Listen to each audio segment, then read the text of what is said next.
ಕೊಡಗಿನ ಖ್ಯಾತ ಸಂಗೀತ ಕಲಾವಿದ ಹಾಗೂ ಸಾಹಿತಿ ಚಕ್ಕೆರ ತ್ಯಾಗರಾಜ ಅಪ್ಪಯ್ಯ ಅವರನ್ನ ಕೊಡಗು ಕಲಾವಿದರ ಸಂಘದ ವತಿಯಿಂದ ಮೇ 20ರಂದು ಸನ್ಮಾನಿಸಿ ಗೌರವಿಸಲಾಗುತ್ತೆ ಅಂತ ಸಂಘದ ಅಧ್ಯಕ್ಷ ಕೊಟ್ಟುಕತ್ತಿರ ಪ್ರಕಾಶ್ ಕಾರ್ಯಪ್ಪ ತಿಳಿಸಿದ್ದಾರೆ. ನಗರದಲ್ಲಿ ಸುದ್ದಿಗೋಷ್ಠಿಯಲ್ಲಿ ಮಾತನಾಡಿದ ಅವರು, ಕೊಡಗು ಕಲಾವಿದರ ಸಂಘ ಹಿರಿಯ ಕಲಾವಿದರನ್ನ ಗುರುತಿಸಿ ಸನ್ಮಾನಿಸುವ ಕಾರ್ಯಕ್ಕೆ ಮುಂದಾಗಿದೆ. ಜಿಲ್ಲೆಯಲ್ಲಿ 200ಕ್ಕೂ ಅಧಿಕ ಕಲಾವಿದರಿದ್ದು, ಪ್ರಸ್ತುತ ಚಕ್ಕೆರ ತ್ಯಾಗರಾಜ್ ಅವರನ್ನ ಸನ್ಮಾನಕ್ಕಾಗಿ ಆಯ್ಕೆ ಮಾಡಲಾಗಿದೆ.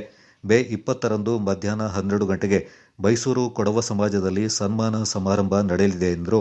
ಚಕ್ಕೆರ ತ್ಯಾಗರಾಜ್ ಅವರು ಖ್ಯಾತ ಸಂಗೀತ ಕಲಾವಿದರಾಗಿದ್ದಾರೆ. ಹಾರ್ಮೋನಿಯಂ ವಾದಕರಾಗಿದ್ದಾರೆ.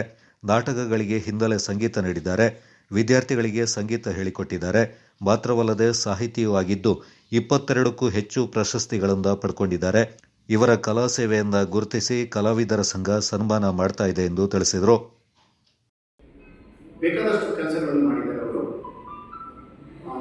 ಆ ನಿಟ್ಟಿನಲ್ಲಿ ನಾವು ಅವರಿಗೆ ಏನಾದರೂ ಒಂದು ಸನ್ಮಾನ ಮಾಡಬೇಕೆಂದು ಮೈಸೂರು ಕೊಡವ ಸಮಾಜದಲ್ಲಿ 20ನೇ ತಾರೀಕು 12 ಗಂಟೆಗೆ ಇಟ್ಕೊಂಡಿದ್ದೀವಿ. ಫೋನ್ ಮೂಲಕನೇ ಅವ್ರನ್ನ ಮಾತಾಡ್ತಾ ಇದ್ದೀವಿ. ಹೇಗೆ ಅಂತ ಹೇಳಿದ್ರೆ, ಅವರು ಏನೇ ನಾವು ಒಂದು ಕವಿಗೋಷ್ಠಿ ಆಗಿರಲಿ, ಪ್ರತಿ ಏನೇ ಇದ್ದರೂ ಅವರ ಆನ್ಲೈನ್ ಮೂಲಕ ವಾಟ್ಸಪ್ ಮೂಲಕ ನಮಗೆ ಕಳಿಸ್ತಾ ಇದ್ರು. ಅಷ್ಟೊಂದು ಆನ್ಲೈನಲ್ಲಿ ತುಂಬ ಆಕ್ಟಿವ್ ಆಗಿರ್ತಿದ್ರು. ಹಾಗಾಗಿ ನಾನು ಕರೆ ಮಾಡುವಾಗ ಯಾವಾಗಲೂ ತುಂಬ ಅಡ್ವೈಸ್ ಮಾಡ್ತಾ ಇದ್ರು. ಯಾವುದೇ ಕವನ ಆಗಿರಲಿ, ಕವಿತೆ ಆಗಿರಲಿ, ಸಾಹಿತ್ಯ ರಚನೆ ಪದ್ಯ ಆಗಿರಲಿ, ತುಂಬ ಅವರು ಹೇಳ್ತಾ ಇದ್ರು, ಹೀಗಿರಬೇಕು, ನನಗೂ ಬರುವ ಆಸೆ ಇದೆ, ಅದು ನನ್ನ ಆರೋಗ್ಯ ಸರಿ ಇರೋದ್ರಿಂದ ನನಗೆ ಜೊತೆಗೆ ಯಾರಾದರೂ ಬೇಕೇ ಬೇಕು. ಅದರಿಂದ ನಾನೆಲ್ಲ ಏನೇ ಇದ್ದರೂ ನಾನು ಆನ್ಲೈನ್ ಮೂಲಕನೇ ನಾನು ಇದು ಮಾಡ್ತೀನಿ. ಆದರೆ ಇತ್ತೀಚೆಗೆ ಒಂದು ಸ್ವಲ್ಪ ಅವರು ಕಡಿಮೆ ಮಾಡಿದ್ದಾರೆ, ಆನ್ಲೈನಲ್ಲಿ ಬರೋದು ಕಡಿಮೆ ಮಾಡಿದ್ದಾರೆ. ಈ ಒಂದು ಸನ್ಮಾನ ಕಾರ್ಯಕ್ರಮ ಹೇಗೆ ಅಂತಂದರೆ, ನಮ್ಮ ಬೆಳೀತಿರೋ ಸಾಹಿತಿಗಳಿಗಾಗಿರ್ಬೋದು, ಗಾಯಕರಾಗಿರ್ಬೋದು, ಕಲಾವಿದರಿಗಾಗಿರ್ಬೋದು, ಅವ್ರಿಗೆಲ್ಲ ಒಂದು ಪ್ರೋತ್ಸಾಹ ಅವರಿಂದ, ಅವರ ಪರಿಚಯ ಇನ್ನು ಎಷ್ಟೋ ಜನಕ್ಕೆ ಅವ್ರ ಬಗ್ಗೆ ಒಂದಿಷ್ಟು ಗೊತ್ತಿರೋದಿಲ್ಲ, ಅವ್ರಿಗೆಲ್ಲ ಒಂದು ಪರಿಚಯ ಆಗುತ್ತೆ. ಇಂಥ ಒಳ್ಳೆಯ ಕಲಾವಿದರಿದ್ದಾರೆ ಅಂತ ಹೇಳಿ ಪ್ರತಿದಿನ ಒಂದು ರೇಡಿಯೋದಲ್ಲಿ ನಾವು ಆಕಾಶವಾಣಿ ಮಂಡ್ಯಕ್ಕೆ ಹಾಕುವಾಗ ಇಂಥ ಸಾಹಿತ್ಯ ರಚನೆ ಅವರಿಂದ ತ್ಯಾಗರಾಜ್ ಅವರ ಗಾಯಕ. ಹಾಗಾಗಿ ನಾವು ಎಲ್ಲ ಕಲಾವಿದರ ಸಂಘದಿಂದ ಪರವಾಗಿ ಅವರಿಗೆ ಸನ್ಮಾನ ಮಾಡಬೇಕು. 20ನೇ ತಾರೀಕು ಮೈಸೂರಿಗೆ ಅಂತ ನಾವೆಲ್ಲ ಒಟ್ಟುಗೂಡಿ ಇಲ್ಲಿಂದ ಒಂದು 25 ಜನ ಅಷ್ಟು ಒಟ್ಟಿಗೆ ನಾವು ಹೋಗ್ತಾ ಇದ್ದೀವಿ ಅವ್ರಿಗೆ ಸನ್ಮಾನ ಮಾಡೋದಕ್ಕೆ. ಸೊ ಅವರ ಆಶೀರ್ವಾದ, ಅವರ ಏನು ಕಲೆ ಇದೆ ನಮ್ಮಲ್ಲಿ ಎಲ್ಲ ಅವರ ಆಶೀರ್ವಾದ ಇದೆಯೇ ಅಂತ ತಿಳ್ಕೊಳ್ತೀವಿ. 18 ವರ್ಷಗಳ ಕಾಲ ಆರ್ಮಿ ಮರಾಠಿ ರೆಜಿಮೆಂಟಲ್ಲಿ ಕೆಲಸವನ್ನು ನಿರ್ವಹಿಸಿ ಆ ನಂತರ ರಿಟೈರ್ಡ್ ಆದಮೇಲೆ ಮಡಿಕೇರಿ ಬಂದು ನೆಲೆ ನಿಂತು ಅಲ್ಲಿಂದ ಅವರು ಸಂಗೀತ ಕ್ಷೇತ್ರದಲ್ಲಿ ತೊಡಗಿಸಿಕೊಳ್ತಾರೆ.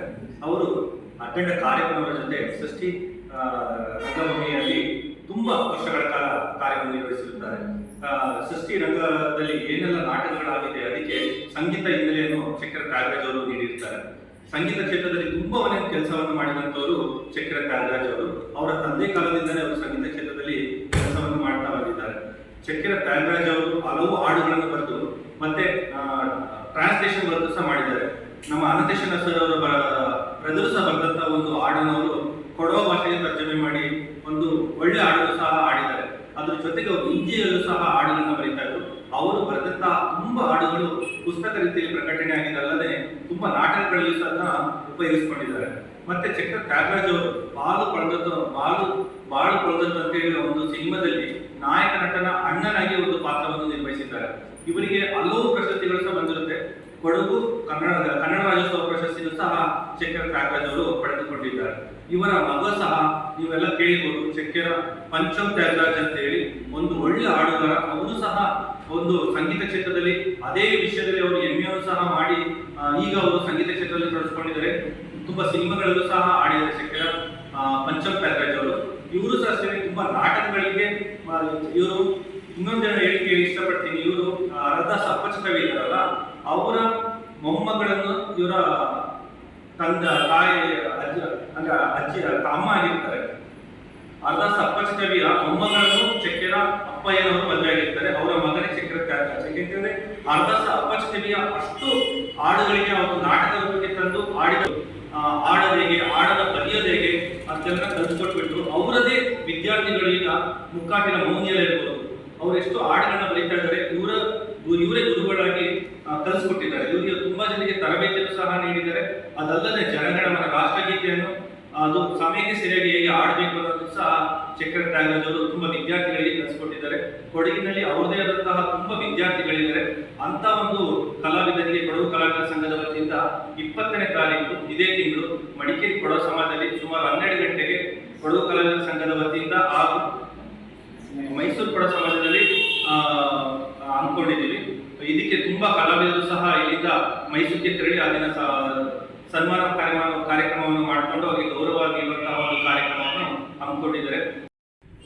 ಚಕ್ಕೇರ ತ್ಯಾಗರಾಜ್ ಅವರಿಗೆ ಸನ್ಮಾನ ಯಾಕೆ ಅಂತ ಕಲಾವಿದರ ಸಮಾಜದಲ್ಲಿ ಹೋಗಿಂದ ಮಾಡಿಕೊಂಡು ಅವರ ಹತ್ತರಿಂದ ಬರುವವರಿಗೆ ಕೊಡಗಿನಲ್ಲಿ ಹಾರ್ಮೋನಿಯಂ ನುಡಿಸಿ ಸಂಗೀತ ಬಾರಿಸುವವರು ಸಂಖ್ಯೆ ಇಲ್ಲವೇ ಇಲ್ಲ, ಅಥವಾ ಇದ್ರೂ ಎಲ್ಲಿಯಾದರೂ ನೆಲೆಮರೆಕಾಯಿಯಾಗಿ ಒಬ್ಬರೇ ಆದರೂ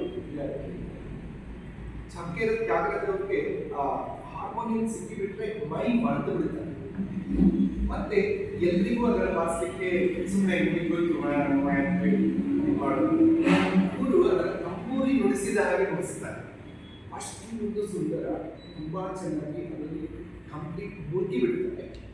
ಮತ್ತೆ ದೈವತ್ವದ ಹಾಡುಗಳನ್ನ ಸಂಗೀತವನ್ನ ಅವರು ಹಾಡುವಾಗಲೂ ಕೂಡ ಮೈ ಮರಿತಾರೆ, ಸಂಪೂರ್ಣವಾಗಿ ಮೈ ಮರೆತು ಅಮ್ಮ ದುರ್ಗೆ ಅಂತ ಹೇಳಿಕೊಂಡು ಮಂಜುನಾಥ ಹೇಳಿದ್ರೆ ಅದು ಏನು ಎಕ್ಸಾಜರೇಷನ್ ತರಿಸ್ಕೊಂಡು ಸಂಪೂರ್ಣ ಮರೀತಾರೆ. ಭಗವಂತನಲ್ಲಿ ಈಗ ಆಗ್ತಾ ಇದ್ದೀನಿ ಕೇಳೋ ಭಾವ ಅವರಲ್ಲಿ ಇರುತ್ತೆ.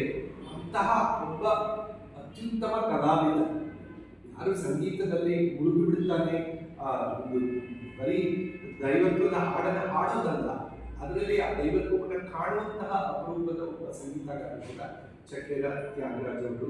ಅವರ ಕುಟುಂಬದ ಹಿನ್ನೆಲೆ ಕೂಡ ನಮಗೆ ಕೂಡ ಚೆನ್ನಾಗಿರುತ್ತದೆ. ಅಂತಹ ಒಂದು ಕಲಾವಿದ, ಅದರ ಒಟ್ಟಿಗೆ ಅವರು ಉತ್ತಮ ಸೇನಾನಿ ಕೂಡ ಆಗಿದ್ದರು. ಸೇನೆಯಲ್ಲಿದ್ದು ದೇಶಕ್ಕಾಗಿ ಹೋರಾಡಿದ ಒಬ್ಬ ಅವರು ಮಾಜಿ ಸೈನಿಕರು. ಈ ಯುದ್ಧದ ಸಂದರ್ಭದಲ್ಲಿ ನಾವು ಅವರ ಬಗ್ಗೆ ನಿಜಕ್ಕೂ ಕೂಡ ಔಚಿತ್ಯ ಅನಿಸುತ್ತೆ.